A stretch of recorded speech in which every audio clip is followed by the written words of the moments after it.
Hello students, today we are start quadratic equation.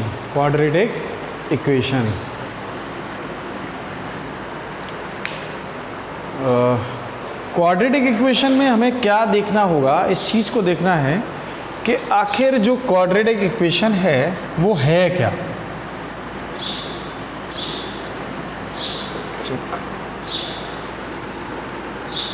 Equations, ठीक है। अच्छा, आपने अभी तक पॉलिनोमियल पढ़े थे।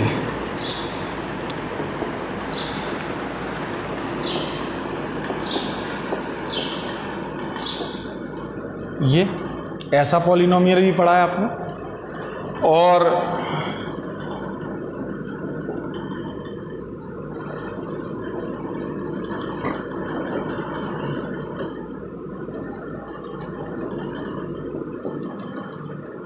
ऐसा पॉलिनोमियल भी पढ़ा है आपने।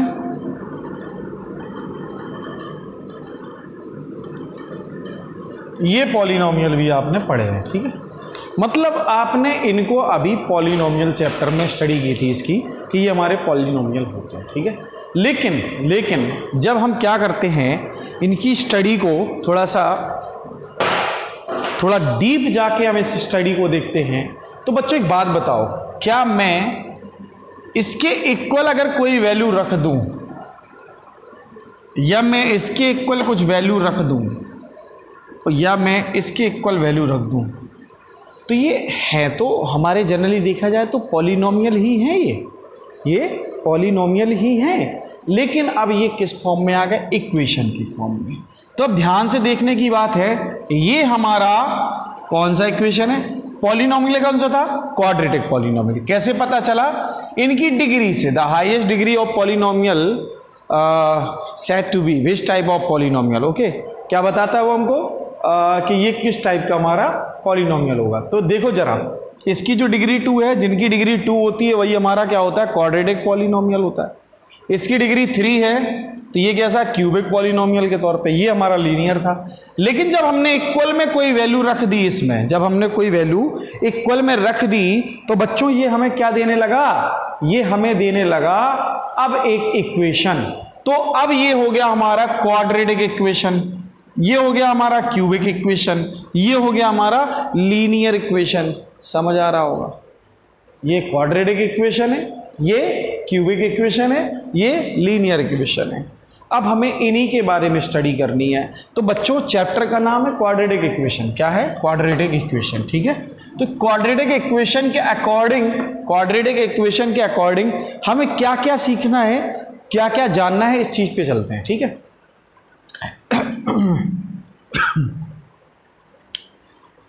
Sorry, 3x² - 7x + 2 = 0। सपोज करो मैंने एक क्वाड्रेटिक इक्वेशन ये लिख दिया, ठीक है। या 31x² - 30x + 1 और -1 भी कह सकते हैं इसको। ये अब हमें क्या करना होगा, इन इक्वेशंस में हम x की वैल्यू ढूंढेंगे, फाइंड करेंगे कि आखिर इसमें x की वैल्यू क्या है, ठीक है। इस क्वाड्रेटिक इक्वेशन में और इस क्वाड्रेटिक इक्वेशन में हम x की वैल्यू फाइंड करेंगे। तो जो x की वैल्यू हम फाइंड करने जा रहे हैं वो क्या है, उनको बच्चों हम रूट्स भी बोलते हैं। क्या बोलते हैं, the roots of the quadratic equation, या हम कह सकते हैं the solution of quadratic equation, और हम क्या कह सकते हैं, zeros of the quadratic equation, ठीक है। तो मैंने आपको लास्ट चैप्टर में बताया था जीरोस क्या होते हैं, सॉल्यूशन क्या होते हैं, है ना, और रूट्स क्या होते हैं, ये मैं बता चुका हूं आपको। इस बार आपको सिर्फ ये समझना है कि इसमें हमें जीरोस निकालने हैं या रूट्स निकालने हैं, और या फिर जीरोस, रूट्स, या फिर हमें क्या निकालना है, सॉल्यूशन निकालना है। ये तीनों चीजों पे ध्यान देना, फोकस करना, ठीक है। अच्छा समझो थोड़ा और, हम इसके x की जो वैल्यूज टोटल हमें निकालना क्या है, x की ही वैल्यू निकालनी है और कुछ भी नहीं निकालना। x की वैल्यू फाइंड करनी है, इसके अलावा इसमें कुछ भी फाइंड नहीं करना बच्चों। अच्छा एक बात बताओ, इसमें x की वैल्यू कितने निकलेंगी और इसमें x की कितनी वैल्यू निकलेगी। हमेशा याद रखना, हमेशा डिग्री जितनी होती है उतनी ही वैल्यू x की मिलती है। जितनी डिग्री होगी उतनी ही x की वैल्यूज मिलेंगी। सपोज करो मैंने यहां पे ऐसे लिख दिया, तब भी अब कह रहे हैं सर इसमें ऐसा क्या हो गया, जो तब भी कह रहे हैं, अभी मैं बता रहा हूं क्यों ऐसा मैंने बोला। सुनो, लेकिन हम x की वैल्यू इसमें कितने टाइप से निकाल सकते हैं, ये बात आती है ना, हम कैसे निकाल सकते हैं। तो x की वैल्यू निकालने के लिए हमारे पास जनरली 3 मेथड्स हैं 10th क्लास में, याद रखिएगा। फर्स्ट मेथड जो होगा वो फैक्टराइजेशन होगा। सेकंड जो होगा वो यूजिंग क्वाड्रेटिक फॉर्मूला होगा, और थर्ड जो होगा कंप्लीटिंग स्क्वायर मेथड होगा। इन 3 मेथड्स के बारे में हम स्टडी करते हैं। सबसे पहले हम फैक्टराइजेशन पे चलते हैं। What is factorization? तो देखो बच्चों, देखो मैं आपको एक एक स्टेप बताऊंगा, आपको ध्यान से समझना है यहां पे। अब firstly we find the coefficient of x square. X square का कोफिशिएंट कौन है? 3। मतलब एक्स स्क्वायर के साथ जो भी है वो एक्स स्क्वायर का कोफिशिएंट है। तो कौन है? 3। एक्स स्क्वायर के साथ कौन है? 3। And second is the constant number जिसके पास x है ही नहीं, जिसके पास x है ही नहीं, मतलब 2। और इन दोनों का प्रोडक्ट क्या मिलेगा हमको? 6।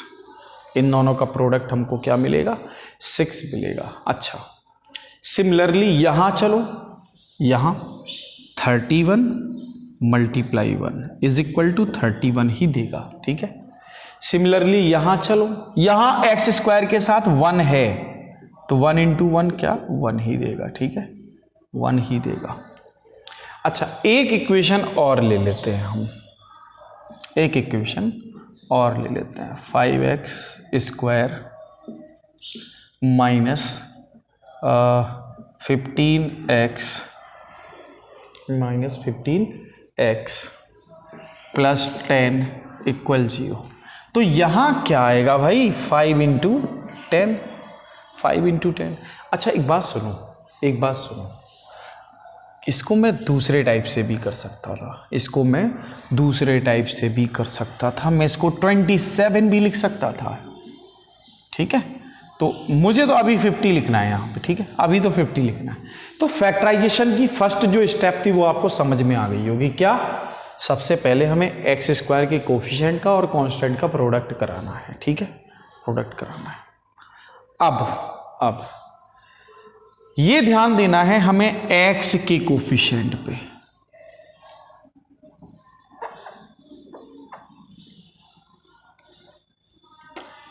एक्स के कोफिशिएंट मतलब एक्स के साथ कौन सा नंबर है। अब मुझे ये नंबर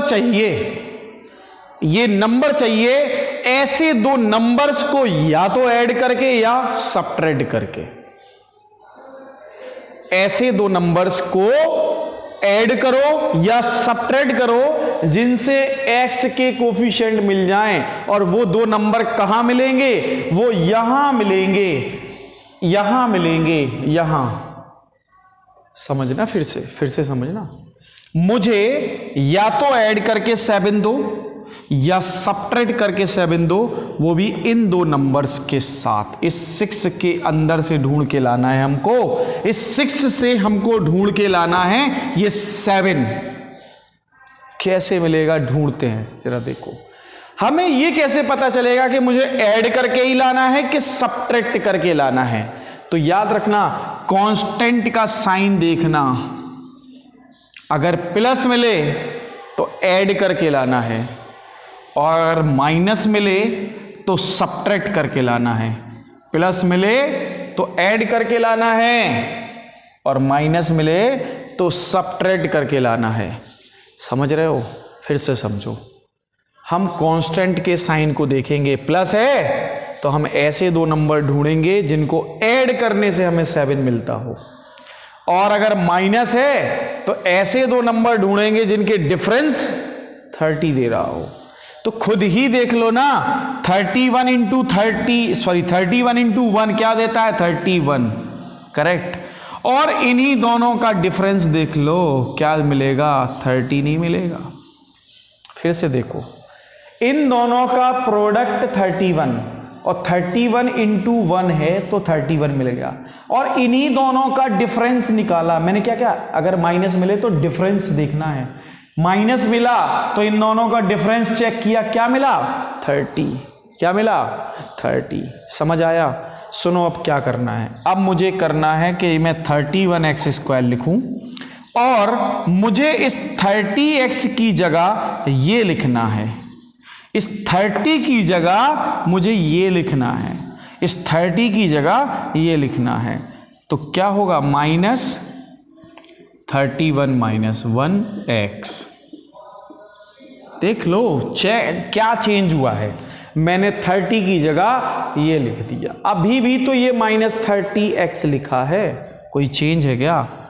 बताओ, अगर हो तो बताओ, कोई चेंज हो तो बताओ। नहीं है ना? अच्छा फिर क्या, 31x² -31x प्लस x -1 = 0। अच्छा देखो बच्चों, इन दोनों में कॉमन कुछ दिखाई दे रहा है क्या आपको? हाँ 31 कॉमन। कौन? ऐसा नंबर जो दोनों को डिवाइड कर सकता हो।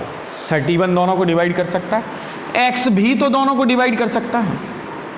जब मैं इससे कॉमन लूंगा तो यहाँ x बचेगा।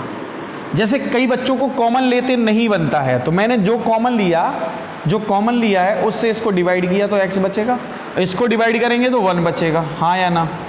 अच्छा, जहां कुछ भी कॉमन ना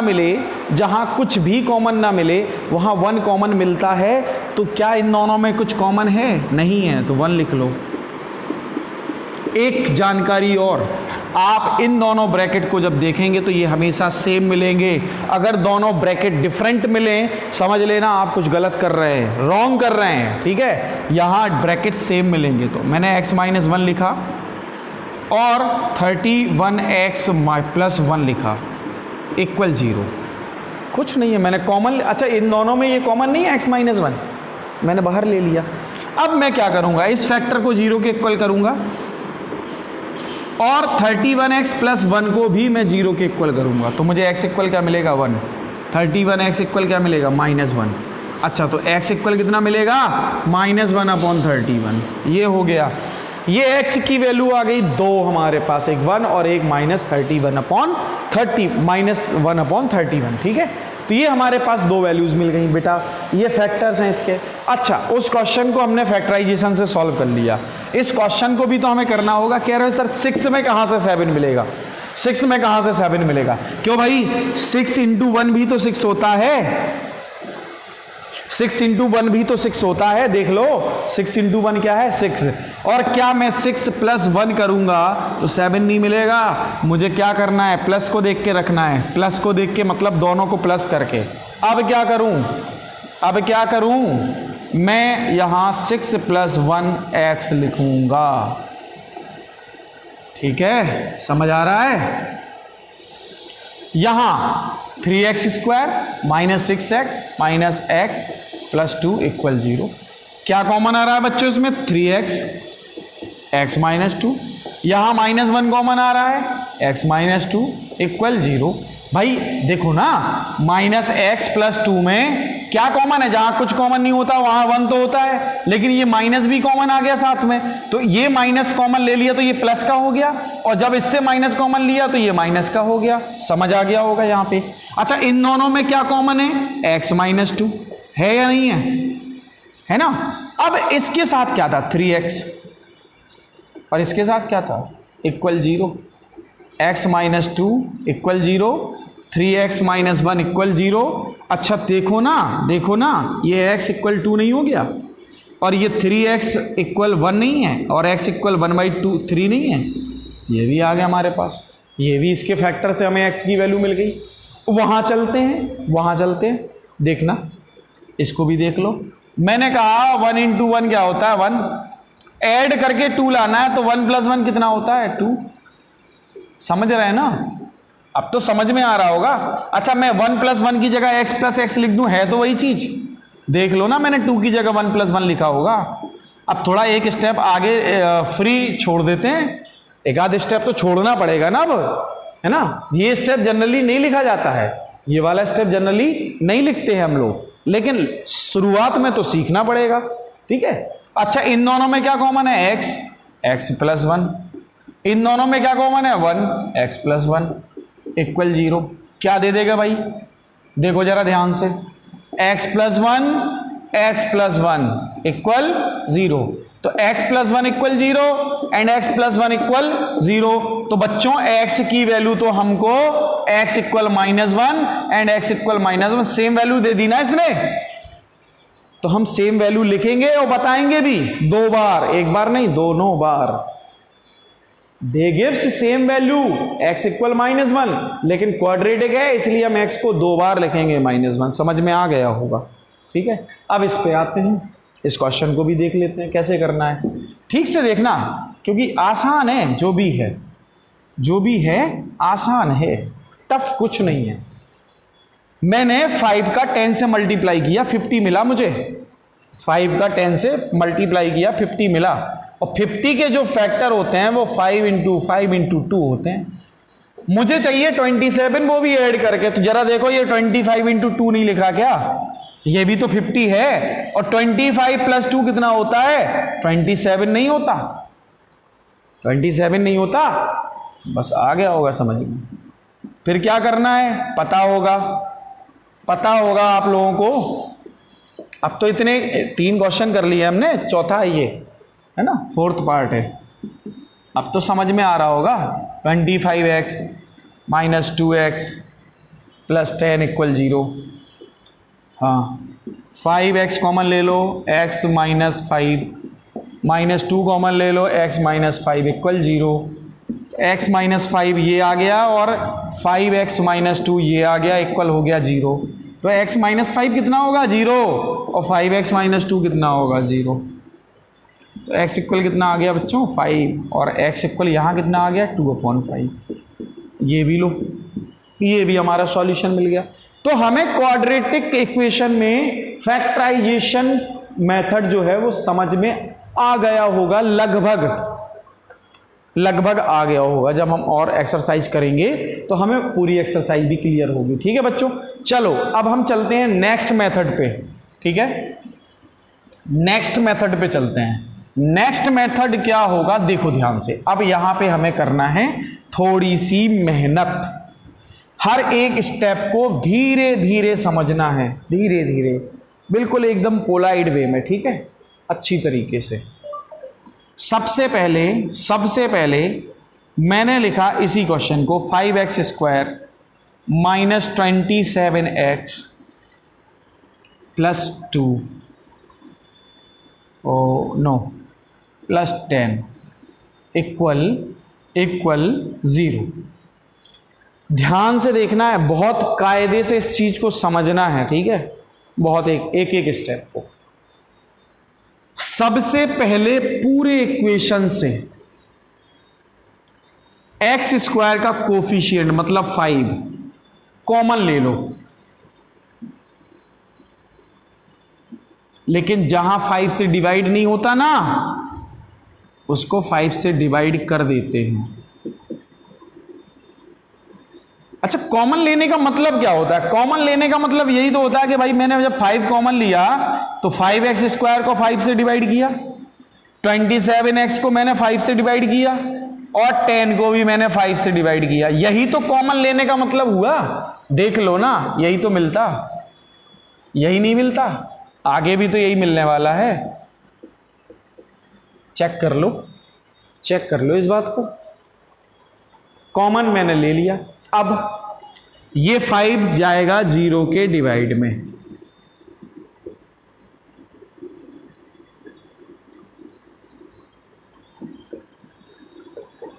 ठीक है। तो डिवाइड में जाएगा तो नीचे हो जाएगा 5, और 0/5 क्या होता है? 0 ही तो होता है। तो क्यों हम इसको फालतू में लिखें? 0 ही ना लिख दें, ठीक है।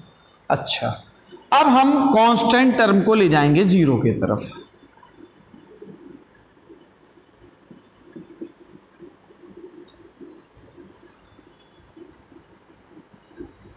अब आती है बारी सॉल्यूशन की ठीक तरीके से करने की। अब चलता है दिमाग, अब हमें लगाना है दिमाग। देखो बच्चों, इसमें तुम्हें एक्स स्क्वायर भी दिख रहा होगा, एक्स भी दिख रहा होगा। जहां एक्स है उसमें तुमको बिना सोचे समझे 2 का मल्टीप्लाई और 2 से डिवाइड कर देना है। इतना करने के बाद अभी तो मैंने कुछ भी नहीं किया, कॉमन लिया, जीरो के पास ले गया, इस टर्म को जीरो के ट्रांसपोज कर दिया तो ये माइनस में आ गया।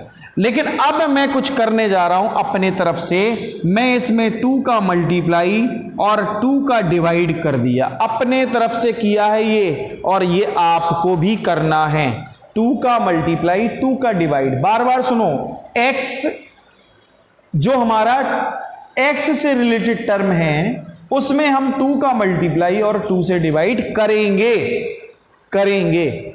समझो अब अगले स्टेप में हमें क्या करना है, अब हमें 2x को अलग रख लेना है, बिल्कुल अलग रख लेना 2x को, 2 और x को अलग रख लेंगे। अच्छा है तो सब मल्टीप्लाई में, तो बचा क्या 27 अपॉन क्या 4। चेक कर लो अभी भी वही लिखा है जो पहले लिखा था, कोई चेंज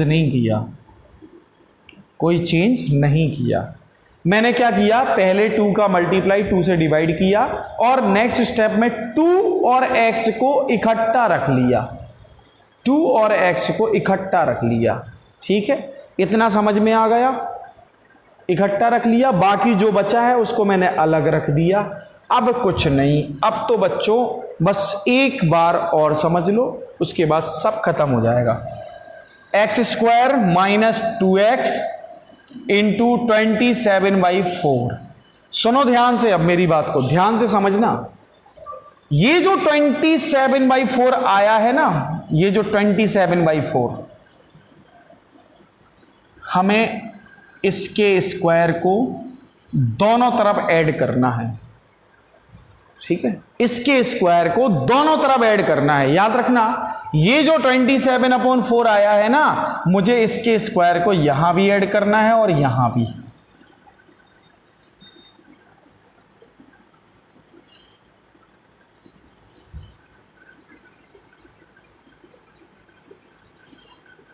दोनों तरफ मैंने ऐड कर लिया। ठीक है। अच्छा, क्या फर्क पड़ता है, अगर ये इस तरफ जाएगा तो नेगेटिव हो जाएगा, कट जाएगा, फर्क कुछ पड़ा नहीं पड़ा। अब मेरी बात को ठीक से समझना, थोड़ा देखो, ऐसा नहीं लिखा है ये a स्क्वायर लिखा हो, ये b स्क्वायर लिखा हो, ये -2a इंटू b लिखा हो। देखो ठीक से देखो, फील करो इसको, ये x ये a, 2 ये 2, ये x मतलब a, 27/4 ये b, देख लो b था, है ना। तो यार एक बात बताओ हमको, क्या ये a माइनस बी का होल स्क्वायर नहीं लिखा है? और अगर ये a माइनस बी का स्क्वायर लिखा है तो क्या ये ax माइनस 27/4 का स्क्वायर नहीं लिखा है? अगर ये a माइनस बी का स्क्वायर लिखा है तो ये भी तो x माइनस 27/4 का स्क्वायर लिखा है। देखो समझ में आ गया होगा, समझ में आ गया होगा। आया या नहीं आया? खुद से बोलो इस बात को, आया या नहीं आया?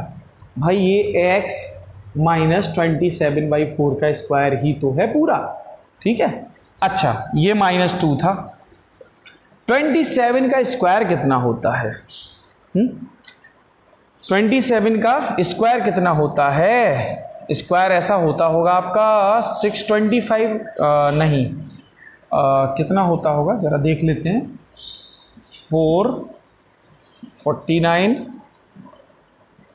28 9 12 729 है ना बच्चों, 729 अपॉन 16, यही तो लिखा है, देख लो। अच्छा देखो, ये आप नोट कर लीजिए पहले, ठीक है, ये आप नोट, अच्छा रहने दीजिए, मैं इसको आगे कर दे रहा हूँ यहाँ। ठीक है, यहाँ कर देता हूँ, समझ में आएगा। तो क्या बच्चों, मैं यहाँ x माइनस 27/4 होल स्क्वायर और यहाँ मैं एलसीएम ले लूँ अगर 16, तो -32 प्लस 729 नहीं आएगा? देख लो देख लो। अच्छा, ये x minus 27/4 whole square equal, अच्छा इसको जब हम सब्ट्रैक्ट करेंगे तो कितना दे देगा? ये देखो ध्यान से, ये देखो, ये हमको कितना देगा? ये हमको दे देगा 9 माइनस 2 क्या 7, 9 माइनस 2 क्या 7, ठीक है। और ये कितना दे देगा? ये कितना देगा हमको देख के बताना है, ठीक है। ये हो गया हमारे पास 12 माइनस 3, 12 माइनस 3 कितना 9, 9 और फिर कितना 6, 6 ही तो बचेगा अपॉन 16। अच्छा, ये तो ठीक है, ये तो ठीक है। अच्छा, एक चीज़ और, इस पूरे क्वेश्चन में हमने एक मिस्टेक की है, उस मिस्टेक को ना तो आपने ऑब्जर्व किया ना मैंने।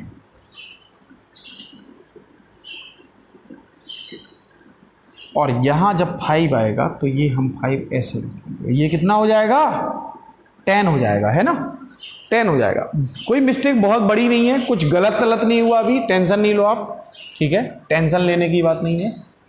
ये 10 हो गया, ये भी 10 हो गया और ये भी 10 हो गया। चेक कर लो क्या मिस्टेक है, कुछ नहीं, जैसे 4 चल रहा था ऐसे 10 चल रहा है, ठीक है। तो यहाँ 100 हो जाएगा और यहाँ पे 200 हो जाएगा, हाँ या ना, देख लो ना, क्या चेंज हुआ? कुछ नहीं, जहाँ 4 था वहाँ 10 ही तो हो गया भाई। 5 कॉमन लिया था, अपन 5 था, मैं 2 लिख गया था अभी धोखे से, उस धोखे को मैंने काट दिया, मैंने फिर से वापस 5 ले लिया, ठीक है, 10 आ गया हमारा। अच्छा, अब देखो जरा, ये कितना है 529/100। बच्चों यहाँ से स्क्वायर हटाइए और यहाँ लगाइए, क्या लगाइए? स्क्वायर लगेगा, रूट लगेगा, क्या रूट, और वो भी कैसे? प्लस माइनस के साथ। अच्छा, x माइनस 27/10 इस तरफ जाएगा, ये है प्लस माइनस, क्या दे रहा है भाई? ये तो हो गया हमारा कितना 23, है ना, ये तो 23 हो गया। और 100 का क्या होगा? 100 का हो जाएगा 10। अब मैं इस पार्ट को इस तरफ ले जा रहा हूं, ठीक है, ये अभी यहाँ माइनस का उस तरफ जाएगा तो प्लस का 27/10 प्लस माइनस 23/10। तो ये जो है पार्ट जरा ध्यान से देखो, अब यहाँ देखना है हमको सब कुछ, ठीक है, इस चीज को समझना है। अब क्या करना है, देखो जरा ध्यान से, यहाँ कहीं प्लस और माइनस भी दिया है क्या? प्लस और माइनस भी दिया है क्या? प्लस माइनस जहां दिया हो, अच्छा ये प्लस को हम लिखें या ना लिखें कोई फर्क नहीं पड़ता, ठीक है, जहां प्लस माइनस दिया हो वहां एक बार हम पॉजिटिव साइन लेंगे। तो भाई यहां क्या था हमारे पास 27/10, 27/10 ही तो था।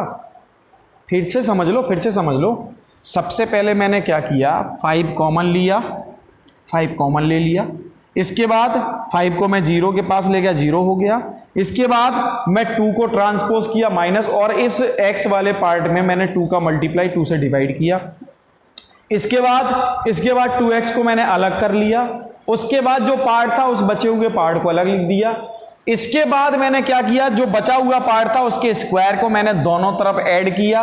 इसके बाद मैंने देखा यार ये तो हमारा x माइनस 27/10 का स्क्वायर था, और यहां इसको मैंने सॉल्व किया। जब इसको सॉल्व किया तो x minus 27/10 whole square equal this मिला। ये टोटल हम सॉल्व करते चले गए और यहां प्लस माइनस आखिर में हमें मिल गया। अब हमने क्या किया, एक बार पॉजिटिव ले लिया तो यहां प्लस ले लिया, 23/10 दे रहा था ना ये। अच्छा बताओ यार हमको ये क्या दे रहा है, ये तो 50/10 हो गया। तो x की वैल्यू क्या मिली, 5 मिल गई। x की वैल्यू क्या मिल गई, 5 मिल गई। अब एक बार नेगेटिव ले लो, एक बार नेगेटिव ले लो, तो इसमें क्या होगा, x इक्वल 27/10 माइनस 23/10। अच्छा अब कितना मिल रहा है जरा बताना हमको। अब ये दे रहा है हमको 4/10 और ये क्या मिला 2/5, 2/5 ही तो मिला। और पिछली बार भी अगर हमने जब इसको फैक्टराइजेशन से किया था तब भी हमें 5 और 2/5 मिल रहा था आंसर। तो ये क्लियर हो गया होगा कि आप इसको क्वाड्रेटिक फॉर्मूले से अकेला, अभी मैंने नहीं बताया आपको, आप इसको कंप्लीटिंग बाय स्क्वायर मेथड और फैक्टराइजेशन मेथड से क्वेश्चन को सॉल्व कर सकते हैं। ठीक है, दो मेथड से हम आप क्वेश्चन को सॉल्व करने लगे। अब बात आती है थर्ड मेथड क्या है, थर्ड मेथड क्या है ना। तो थर्ड मेथड के बारे में भी बात कर लेते हैं। जो मेथड है इनको बेटा नोट करते चलिएगा, इन मेथड्स को नोट करते चलिएगा। अगर आप मेथड नोट नहीं करेंगे तो क्वेश्चन कैसे करेंगे। अच्छा यही question 5x² 27x plus 10 equal 0, मैं इसी क्वेश्चन को ले रहा हूं ताकि पता चले आंसर वही आ रहा है। ठीक है, मैं इसको कंपेयर कराऊंगा ax² plus bx plus c equal 0 से। तो यहां मुझे a क्या मिला 5 और b क्या मिला -27 और c क्या है 10, है ना ऐसा। अब ध्यान से देखो, क्वाड्रेटिक फॉर्मूला जो है वो है -b plus minus root b² minus 4ac upon 2a। चलो इसमें भी रख के देख लेते हैं क्या ऐसा कुछ है या नहीं है। तो मैंने भाई b की वैल्यू -27 रखी तो यहां माइनस माइनस प्लस हो गया, प्लस माइनस रूट। मैंने b का स्क्वायर किया यहां पे 27 का स्क्वायर 729 माइनस 4, a क्या था हमारा 5 और c क्या था हमारा 10 upon 2a means what, 2a means this into 2 means 10। कोई डाउट। अच्छा थोड़ा और आगे देखो, ये मैंने क्या किया 27 प्लस माइनस रूट। अच्छा ये देखो ना 729 लिखा है और ये जो है ये देखो ये 200 है और अपॉन में क्या दे रहा है 10। और इसको मैं अब आगे लिखूं तो ये ऐसा नहीं लिखा है 27 प्लस माइनस रूट 529। अब जाओ ना पुराने क्वेश्चन में, अभी जो मेथड बताया था उसमें भी तो ऐसी कुछ लिख के आया था 27 प्लस माइनस क्या 23/10। अच्छा एक बार पॉजिटिव लो, x इक्वल कितना दे जाएगा 27 प्लस 23/10 तो कितना मिला 50/10। क्या मिला बच्चों x 5।